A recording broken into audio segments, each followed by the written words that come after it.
Okay, let's unpack this. We are jumping straight into the heart of things today, tackling a topic that's been making headlines and causing quite a stir, the state of football in Nepal. Yeah, definitely. Just recently, we saw a pretty significant development with the departure of the national coach, Abdullah Al-Mutari. And that news definitely sent ripples through the sport community there.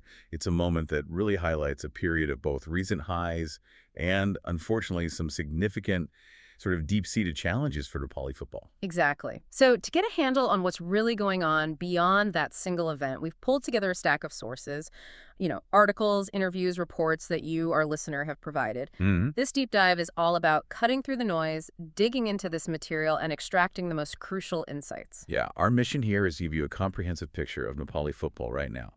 We're going to look at its triumphs, and there have been some its struggles, and really get to the core issues it faces, all based on what's in these sources. So let's dive in. We'll bring the enthusiasm, of course, but also, a clear eye on the complex issues at play here.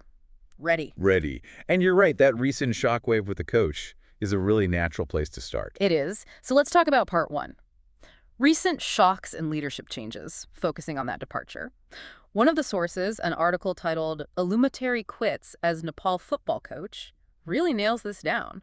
Abdullah Al-Mutari, the Kuwaiti national coach, has indeed quit. That's confirmed. And the timeline is interesting. His contract was originally set to run until December 2023. Right. So this wasn't necessarily expected right now, or at least not in this manner. Right. And what about his record during his time?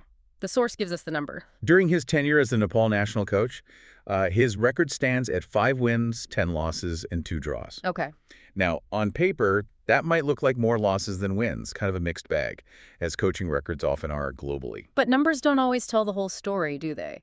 Because under his leadership, there was a definite historic peak for Nepal. Absolutely. The undisputed highest point for Nepal under Al-Mutari was reaching the SAF Championships final. This wasn't just a final. It was the first time Nepal had achieved that feat in the entire 28-year history of the subcontinental tournament. Wow. That is a massive milestone, a moment many fans had waited decades for. Getting to the final of their major regional championship for the first time in nearly 3 decades, that's huge. What happened in that final, according to the source? Unfortunately, Nepal lost that final 3-0 against India. Ah. But even with the loss, simply reaching that stage was a remarkable achievement and definitely a high point under his guidance. So if there was this historic high, why the departure now, before his contract was even officially up? The source points to several interconnected reasons. Yeah, the article lays out the issues pretty clearly. Firstly, Al-Mutari himself accused the governing body, the All-Nepal Football Association, ANFA, of violating his contract. That's a serious claim to make against your employer. And this came amidst a leadership change at ANFA, right? Exactly. His position, the source states, became threatened after the election of a new ANFA president, Pankaj Bikram Nembang, back in June. The dynamic at the top of the association had shifted. Right, new leadership, new pressures, and ANFA itself had already taken a step that seemed to signal their intentions regarding the coach, even before this departure. Yes, that's a crucial detail from the source. A task force had been formed by ANFA back in May, and this task force had already recommended that ANFA remove the Kuwaiti coach from his position. Already recommended it. Wow. So the writing, it seems, might have been on the wall for a little while. And that task force, it wasn't just a routine review, was it? Its formation was directly linked to a specific incident that player coach Rowe mentioned in the sources. Correct. The source clarifies that the task force was formed specifically to probe a player coach Rowe that occurred in April. This internal conflict allegedly led Al-Mutari to take a really drastic measure. Axe 10 senior players from the national team camp. Wow. Cutting 10 senior players from the squad just a month before the task force was formed to probe the incident. That sounds like a major rupture. Definitely. So you have a coach alleging contract violation, a new ANFA president elected, a task force recommending his removal, and that task force's very existence stemming from a highly public conflict where key players were dropped. It really does paint a picture of significant internal tension, power struggles, and a volatile environment at the top of Nepali football leadership, all contributing to this departure. It absolutely suggests that the reasons for his exit were far more complex than just his win-loss record. The administrative landscape, internal disputes, and the relationship between the coach, the players, and the federation hierarchy seem to have been central to this outcome, according to this source. Yeah. It's a powerful illustration of how off-field issues can directly impact the national team's leadership. Which leads us, rather starkly, into the state of football within Nepal itself, the domestic scene. The picture the sources paint there is, well, it's challenging, to say the least. Let's dive into part 2, the crisis in domestic football. Okay. One article, specifically titled Domestic Football League Faces Crisis, opens with a quote that is almost heartbreakingly optimistic before hitting you with the reality. Yes, it starts with a sentiment expressed by striker Gillespie Jane-Karki, who says quite defiantly, Nepali football isn't dying. You want to believe that. You do. But the very next sentence, drawing on the report's findings, hits you with the harsh reality. It has undoubtedly hit its nadir. Hit its nadir. That implies the lowest point. What's the starkest evidence the source provides for this grim assessment? The most compelling evidence cited is the absolute lack of top-tier domestic competition. No top-tier domestic league has been organized for over 18 months. 18 months, a year and a half. Yeah, think about that, a year and a half, without the main competitive structure for professional players in the country. That's paralyzing for a sport. So who is supposed to be organizing these leagues, and what are they up against? ANFA, the All Nepal Football Association, is the governing body. Their responsibility is to oversee all levels of the game, including the men's leagues, the Martyrs Memorial A, B, and C divisions, as well as women's and youth leagues. Right. But the sources detail significant systemic struggles within ANFA regarding this core duty. What kind of struggles? What's preventing them from running these leagues? According to the sources, ANFA has consistently struggled to organize these leagues on schedule. The reasons cited are multifaceted: financial mismanagement, a lack of resources, and quite pointedly, what the source describes as an indifference towards the crucial task of actually running the leagues consistently. Indifference. That word is heavy. It suggests a lack of priority or maybe even care. It really does. And this financial struggle, is it about not having money at all or not being able to bring it in? The inability to lure sponsors is presented as a major reason why ANFA struggles to host domestic leagues regularly. Sponsors. Okay. Without consistent sponsorship income, they lack the predictable financial base needed to plan, fund, and execute multiple league seasons year after year. Football, especially league football, requires significant operational costs. And this has a devastating direct impact on the most important people in the sport. The players. Absolutely. The uncertainty and inactivity caused by irregular leagues trigger what the source vividly calls an exodus of national footballers. An exodus. They are leaving Nepal in increasing numbers, actively seeking opportunities abroad. The article notes that the number of professional players leaving the country has increased significantly over the past 2 years. And the reason is brutally simple, as articulated in the article: no football means no money. Exactly. Players cannot depend on these irregular, sometimes non-existent domestic leagues for their livelihood. This profound lack of financial stability forces them into an impossible choice. Yeah. Either abandon football entirely or leave their country and families to find places where they can consistently play and earn a living. It's not just an inconvenience. It's a threat to their careers and their ability to provide for themselves. Yeah, absolutely. That phrase, no football means no money, truly encapsulates the human cost of this administrative failure. So is it completely desolate on the domestic front, or are there any signs of life in the lower divisions? Well, amidst this crisis, the sources do note that ANFA somehow managed to organize the 3rd Division League this year. Okay, the C division ran. And they are reportedly gearing up for the 2nd Division League after a very long gap. After a long gap seems like an understatement when you look at the dates provided in the source. It really is. The B Division League, according to the report, was finally slated to kick off on January 26th. Okay, so early this year. But the source explicitly points out this is happening after several postponements over 3 years.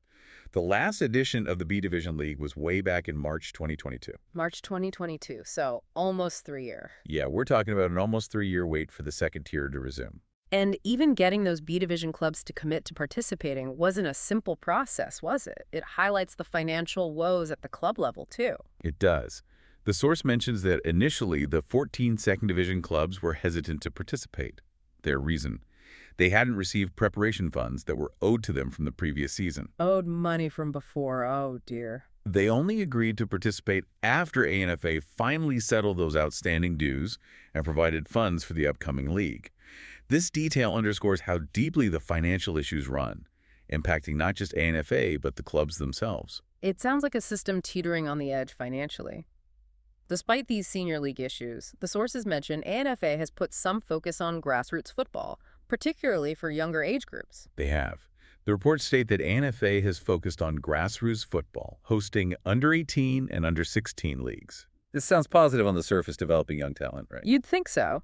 But there's a significant critique of this approach presented in the source, especially when viewed against the lack of senior leagues. The critique is quite sharp.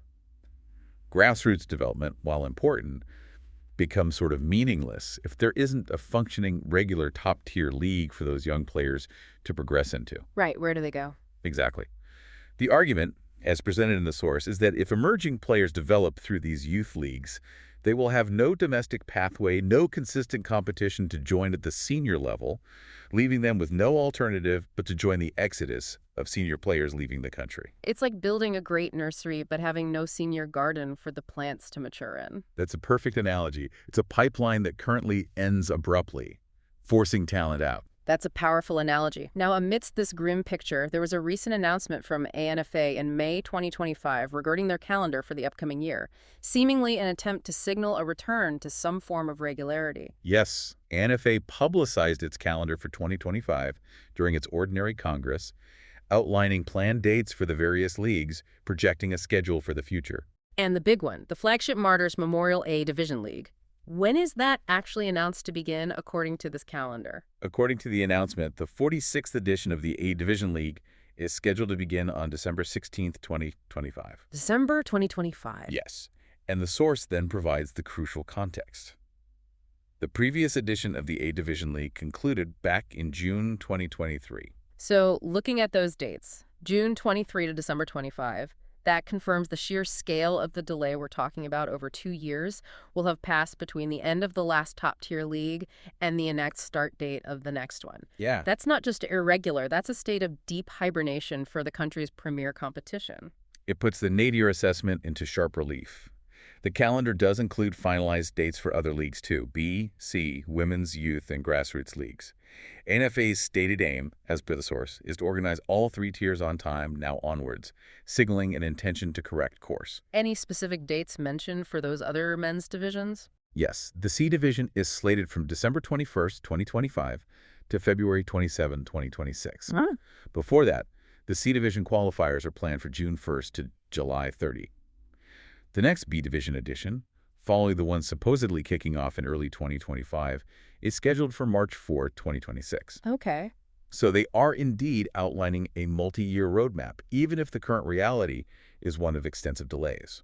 The sources also mention some attempted or planned knockout tournaments outside the main league structure, perhaps trying to fill the void or provide some competition. There was a proposed knockout tournament for A division clubs from May 3rd to 17th, intended to determine the AFC club competition participant. Right. However, the source notes this tournament didn't happen at all because the clubs refused to participate. Just refused. Wow. Another indicator of the deep-seated issues and perhaps a lack of confidence or capacity even for shorter competitions. Indeed.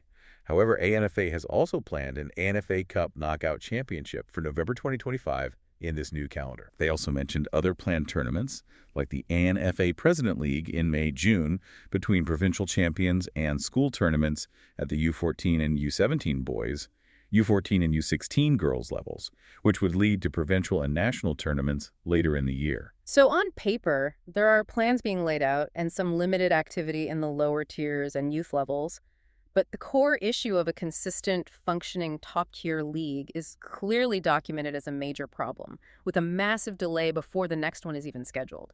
It really reinforces that assessment of the sport being at its nadir domestically. It does. The foundation needed to sustain player careers, develop talent, and maintain public interest through regular competition appears to be severely compromised, leading to this crisis scenario described in the sources. To truly grasp how they arrived at this point, this level of crisis and stagnation, it seems we need to look back at the history and, crucially, the governance challenges that have plagued Nepali football over time. Let's transition to part 3, historical context and governance challenges. Makes sense. The history is important here. The sources offer a brief, fascinating glimpse into the very beginnings of football in Nepal. Yeah, football's origins in Nepal are traced back quite a ways, specifically to the Rana regime around 1921. It's said to have been introduced by young players returning from abroad and initially played on palace grounds. And there's a wonderful detail in the source about the stakes sometimes involved in those early palace games. Yes, the source mentions, with a touch of historical color, that it was sometimes played for bets of 100 or 200 castrated goats. Goats, that's amazing. A detail that definitely brings those early informal days vividly to life and shows how quickly the game found its way into local culture, even if limited to the palace grounds initially. Early pioneers are believed to be Mr. Narayan, Narsingh and Chandrajung Thapa. Were there any more formal tournaments established in those early years? Yes, the Ram Janaki Cup in 1934 is noted as one of the oldest official tournaments, later rebranded as the Martyrs Memorial A Division League. Ah, so that's the direct ancestor. Exactly, connecting the history directly to the currently struggling top league. Another early one was the Triphuvan Challenge Shield in 1948, although that particular tournament no longer exists. So the current top-tier league has roots going back almost a century. When did NFA, the governing body, formally come into existence? NFA was formally established in 1951. Nepal then became a FIFA member in 1972 and was actually a founding member of the Asian Football Confederation, the AFC, way back in 1954. A founding member of AFC. Interesting. Yeah, they joined the South Asian Football Federation, SAF, in 1997. The sources suggest the sport really began to gain wider traction and take off after a key political shift in the country. Yes, after democracy was restored in 1990, the game is noted as having really started to gain significant momentum and popularity. And there was an early international success in this period. Nepal won gold at the South Asian Games in 1993. Right, that 93 gold. And this post-1990 period is when a figure who became synonymous with Nepali football governance for a very long time entered the picture, Ganesh Thapa. Ganesh Thapa took the helm at ANFA in 1995. He became a dominant and long-serving figure. He is credited in the source with some significant actions early in his tenure, specifically restarting the stalled domestic league and establishing the ANFA Youth Academy. Which the source calls crucial. Exactly, crucial for Nepali football's advancement. And he made quite strong claims about the impact of his time in charge, didn't he? He is quoted as saying that Nepali football took concrete shape under his leadership. His claims included starting grassroots and school programs, running the youth academy using ANFA's own resources, making efforts to make the league regular, attracting big sponsors, and conceiving the idea of a national league structure. Quite a list of accomplishments claimed there. And there was another notable international success during his long tenure years later. Yes, under his leadership, Nepal beat India in the 2016 South Asian Games final, winning its first football gold in 23 years. So there were moments of achievement during his time at the top. However, the sources, specifically an opinion piece from that era, present a strong counterpoint to his claims of overall success and paint a much more critical picture of the governance under his long reign. Yeah, this is where the red card opinion piece is particularly pointed. It details significant allegations against Ganesh Thapa that eventually led to him being forced out of office for 2 months in late 2014. Forced out temporarily. Yes, for an investigation into possible embezzlement of funds and abuse of office powers following corruption charges being raised. And critically, FIFA, the world governing body, became directly involved in scrutinizing NFA's finances at that time. Yes, the source highlights FIFA's involvement. FIFA itself confirmed, based on audits conducted by the international accounting firm KPMG in 2012 and 2013, that there had been illegal cash movements. Illegal cash movements confirmed by FIFA's audit. Right. As a result of these findings, ANFA was subjected to a forensic audit and an investigation by FIFA's Ethics Committee. FIFA and KPMG also provided support for something called a performance program, supposedly aimed at improving ANFA's financial management and governance. But the author of that opinion piece expresses very strong skepticism about FIFA's actions and claims at that time. They don't seem to believe FIFA was truly addressing the issue effectively. Not at all. The author found FIFA's claims that ANFA was genuinely implementing corrective measures absurd. Absurd, strong word. Very. They strongly suggested that FIFA seemed unduly sympathetic and supportive of Thapa despite the confirmed findings of illegal cash movements. The author went further, implying that FIFA might have had a vested interest in keeping him in power, perhaps for reasons not entirely clear, and characterized FIFA's actions as an unfortunate cover-up intended to protect him, even though the author saw him as being enmeshed in corruption and bribery. It's a powerful accusation of complicity, or willful blindness on the part of FIFA, at least according to this source's perspective from that time. That's a significant charge suggesting the global body was potentially protecting someone facing serious allegations. The source also mentions a specific group that emerged to try and draw attention to this crisis domestically. Yes, the Save Nepali Football Group is highlighted. It was composed of various stakeholders, ANFA officials themselves, players, and coaches. They are credited with successfully drawing both national and international attention to the crisis. Hmm. The piece notes they specifically requested copies of the reports and audits from both FIFA and its ethics committee, feeling they were deliberately being kept in the dark about the findings and process. Trying to get transparency. And the call to action within Nepal from groups like this and from the opinion piece itself was quite direct, urging domestic action regardless of FIFA's stance. Yes, the opinion piece explicitly urged the Nepalese government to conduct its own investigation and to prosecute Ganesh Thapa if he was found guilty, emphasizing that this domestic legal process should proceed, regardless of FIFA's stance on the matter. Right. Take action here at home. It was a call for accountability within Nepal itself. Was there any potential risk if the government did intervene forcefully in the affairs of the Football Association? Because FIFA can be quite strict about that. Yes, exactly. The source mentions a specific and serious potential consequence. FIFA could suspend Nepal from international football for what it might deem government interference in the affairs of a member association. The suspension threat. Yeah. The piece highlights this risk by recalling a past instance in 2000, where FIFA refrained from suspending Nepal despite the formation of a parallel football association, showing that this threat of suspension for interference is a real consideration and a delicate line for the government to walk. So, looking at this historical context, particularly the long reign of Ganesh Thapa and the serious allegations of mismanagement and corruption, coupled with the external scrutiny and the accusations against FIFA's handling of it, it becomes clear that the governance issues aren't new. Not at all. They seem deeply rooted and have perhaps created a legacy of instability and mistrust that contributes to the current crisis we discussed. It certainly demonstrates a pattern of challenges at the administrative level, power struggles, and questions about financial probity that have seemingly persisted over time, making it incredibly difficult for the sport to build a stable foundation. The historical context adds a crucial layer of understanding to the current nadir described earlier. And these ongoing issues, particularly mismanagement and the lack of domestic structure, directly impact the potential for growth, specifically in terms of investment and infrastructure. Let's move to part 4, investment, infrastructure, and international perspectives, which ties together some of these threads. Tying back to that domestic stagnation, the sources explicitly attribute the sport's struggles to specific fundamental problems. Yes, former players, coaches, and analysts cited in one source are quite clear.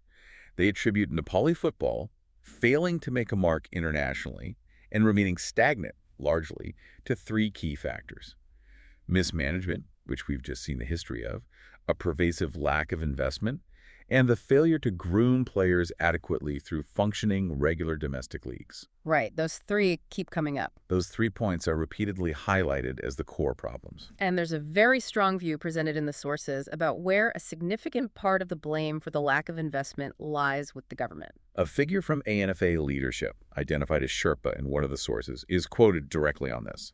He firmly believes that the stagnation is largely due to the government's failure to invest sufficiently in the sport. Can we quantify the current level of government support for ANFA according to the source? What are we talking about in terms of investment?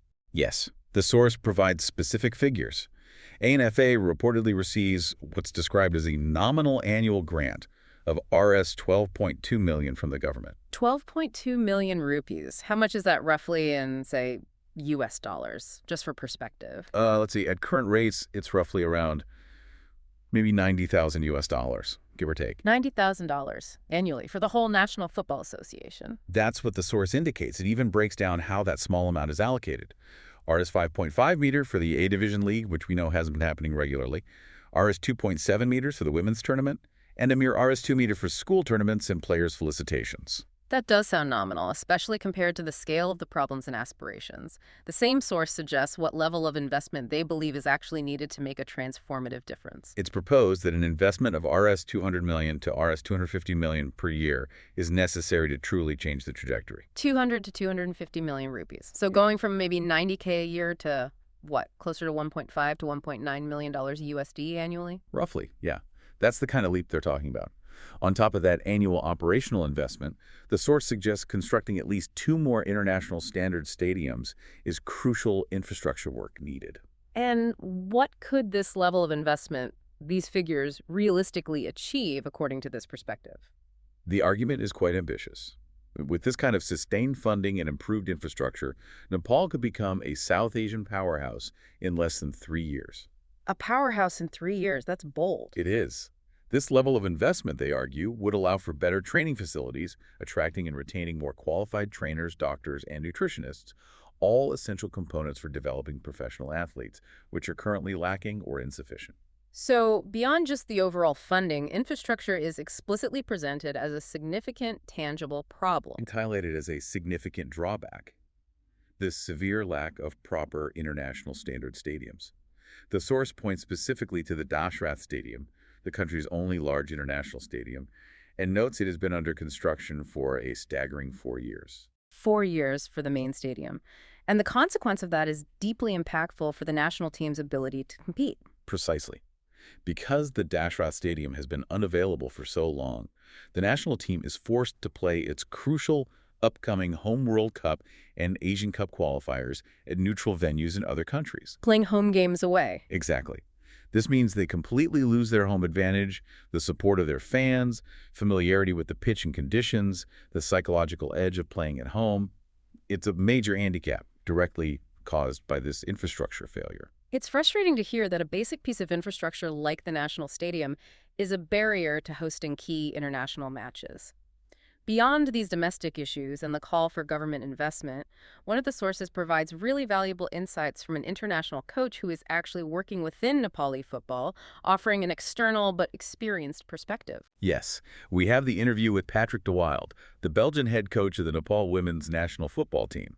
He brings a wealth of experience. He's coached in 12 different countries, from grassroots to professional levels, including working with the U18 team at a top club like Red Bull Salzburg. Impressive background. He mentions his personal aims include seeing the world and working with different cultures, which led him to Nepal. What's his perspective as an international coach on the infrastructure situation he's encountered in Nepal? Does it match what we've heard? He echoes the sentiment we just discussed, calling infrastructure a major issue in Nepal that absolutely needs to change quickly.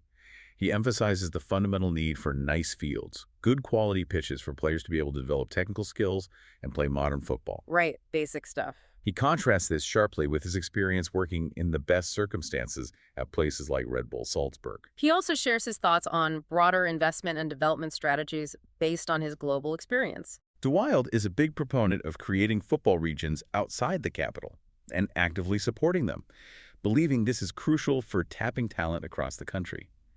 He especially focuses on grassroots development, describing it as needing to pump the world from the bottom up. Pump the world. Yeah. He stresses that this foundation needs robust support from both the Federation, ANFA, and critically, the government.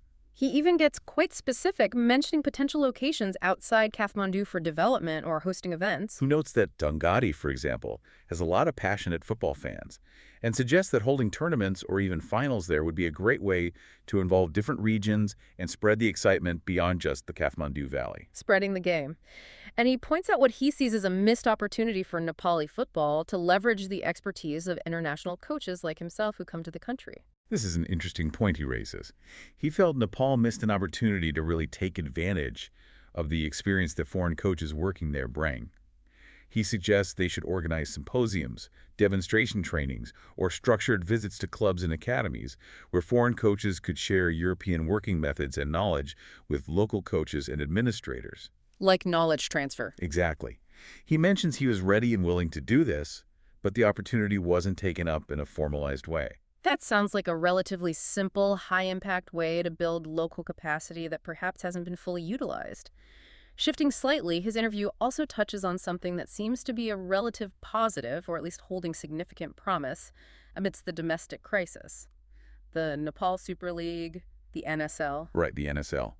Although the sources provided don't give extensive details about the NSL's current status or how it fits into the broader problematic league regularity, the women's coach Patrick de Wilde refers to it in a remarkably positive light based on his observations. What's the positive view he shares about the NSL management? DeWild praises the NSL management quite highly. He describes them as being very receptive, always ears, genuinely listening to feedback, willing to try new things, and being open to suggestions. Okay. He explicitly calls them among the best organizers he's encountered, which stands in stark contrast to the description of NFA's struggles with league organization. That is a contrast, and its importance seems quite high, according to his perspective, given the lack of other activity. He sees the NSL as literally holding on to the Nepali football hopes. He suggests that without the NSL, there would effectively be no top-tier competition happening at all, Whoa. underscoring its critical role in providing some level of competitive football for players. Did he specifically observe any positive impact of the NSL on player development? Yes, he specifically noted that during the NSL tournament, he saw the level of local players go up really fast. Really fast. Yeah. He observed them adapting well to playing alongside foreign players and underexperienced coaches brought in for the league, suggesting it provided a valuable environment for rapid improvement that the regular, non-existent league fails to offer. So, while the overall domestic picture is bleak due to NFA's struggles with regular, consistent leagues, the NSL, as described by an experienced international eye like DeWild's, offers a glimpse of what could be working a model of better organization and a catalyst for player development, suggesting potential pathways forward if lessons from it could be applied more broadly. It certainly provides a tangible example of a more positive approach to organizing competition and fostering development, standing as a counterpoint to the widespread stagnation reported elsewhere in the domestic game. It really helps to hear these perspectives, especially from those directly involved. Now let's hear directly from some of the key figures in Nepali football, the players themselves. Part 5. Player voices and experiences. We've already touched on the player exodus as a major consequence of the domestic crisis. Yes, it's a recurring and central theme in these sources. The irregularity and absence of domestic leagues are directly causing players to leave Nepal in increasing numbers to find footballing opportunities abroad where they can actually play and earn a living. And the sources mention Bimal Gardi Magar as a notable example of a player who has managed to carve out an international career from this system.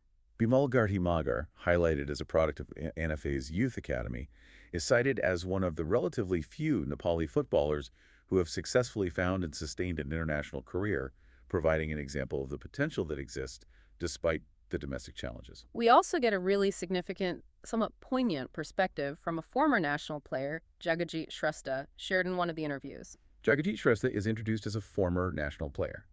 According to the interview, he hasn't officially retired yet and expresses a desire to play just one last match for his retirement, Just one last game.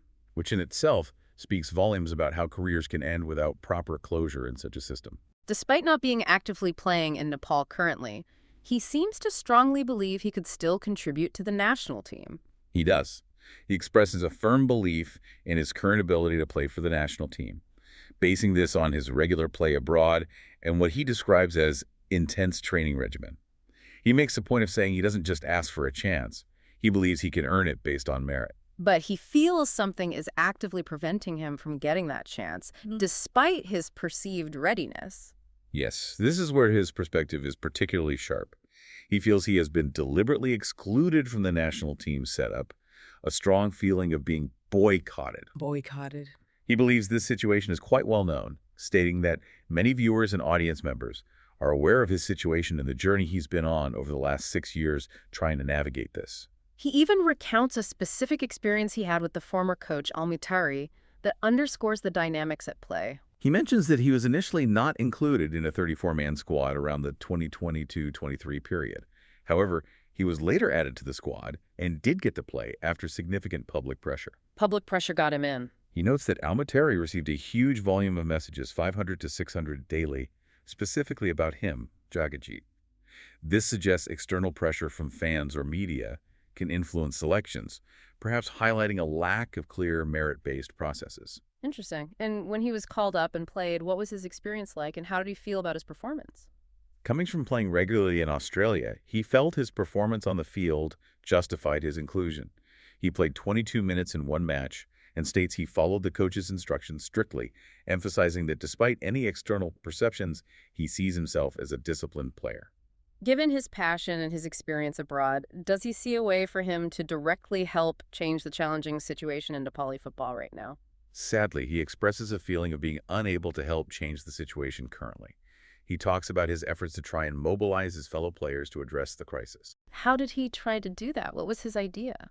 He describes trying to talk to a few players, proposing that a core group of 8-10 senior players, plus others, could unite. The idea was for them to collectively take action or voice their concerns strongly about the critical lack of a domestic league. A player-led push for the league. Exact. But was that idea successful? Did the players unite? Unfortunately, according to Jagajit, the idea didn't gain traction. He says it didn't receive sufficient support from other players. This points to a bigger internal issue among the players themselves, which he identifies as a critical problem. He highlights what he sees as a significant lack of unity among the players.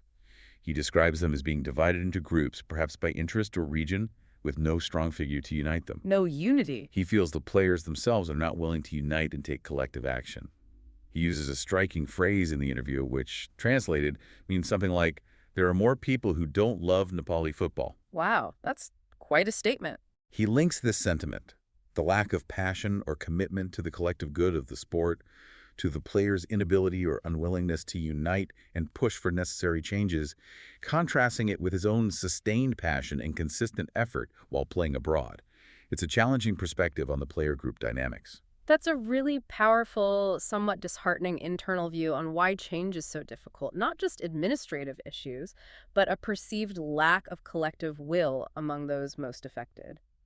Moving into a different player story, one that offers a contrasting picture of international success, the sources introduce us to Samba. Samba, yes. Her real name is Amrita Jaisi, but she's known as Samba, a Nepali national team player whose journey detailed in the sources is particularly inspiring. She's making waves internationally, having signed with a French club. Yes, she was signed by the French club Guingamp, which is located in the Brittany region of France.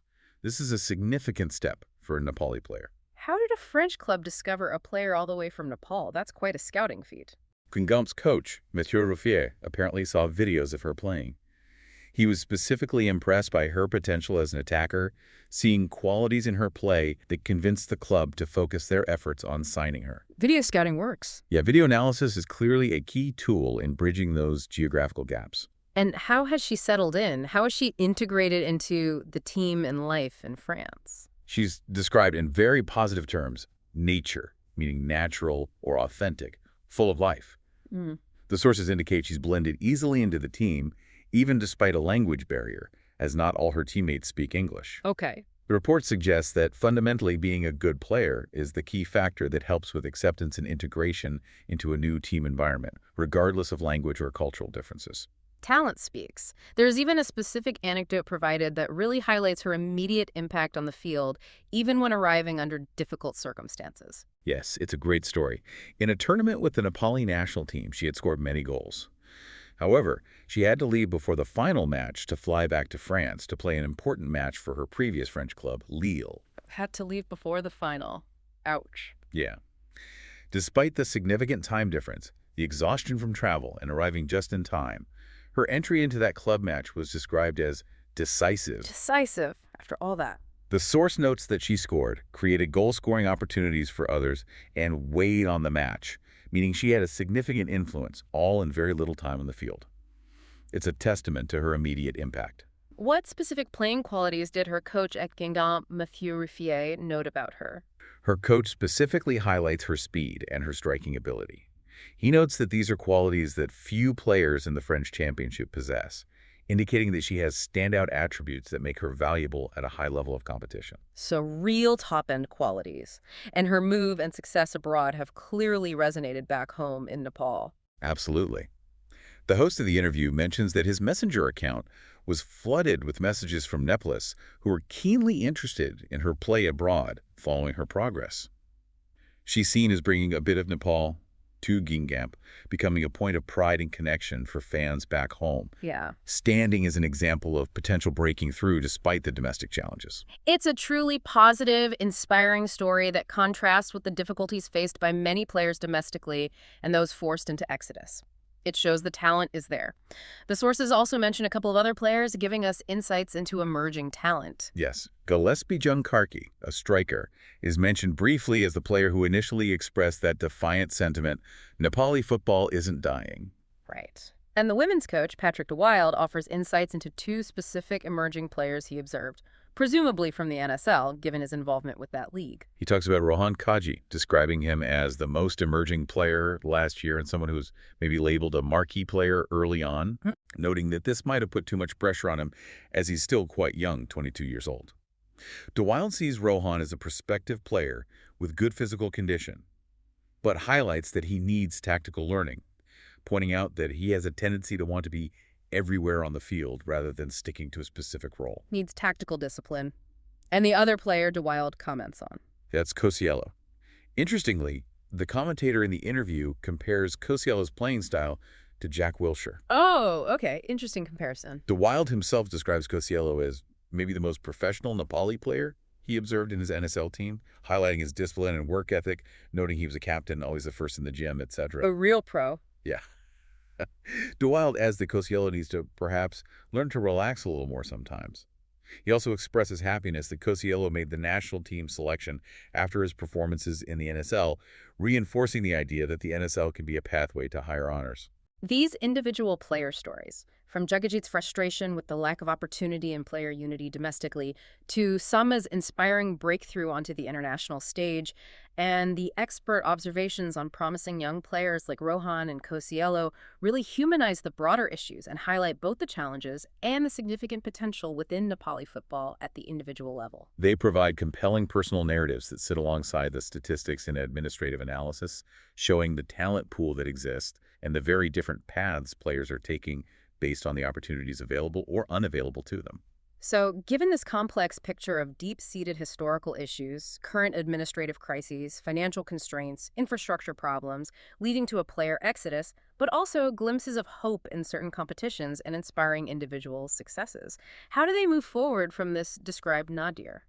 Let's turn to part 6, the path forward, drawing from the perspectives presented in the sources. Right. What are the potential solutions? One ANFA leadership figure outlined key strategic focus areas. Yes, Sherpa from ANFA Leadership, as mentioned in one source regarding the need for investment, also listed 5 key areas that ANFA is purportedly focusing on for improvement.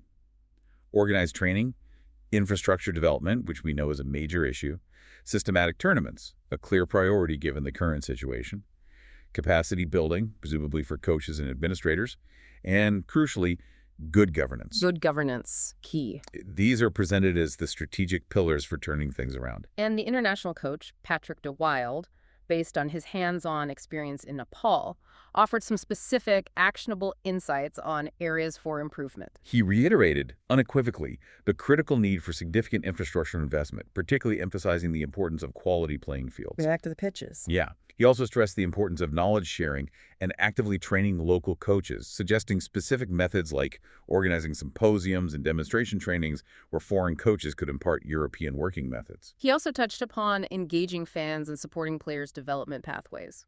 DeWild highlighted the value of engaging young fans by actively inviting school kids to games, building future support and interest. Get the kids involved.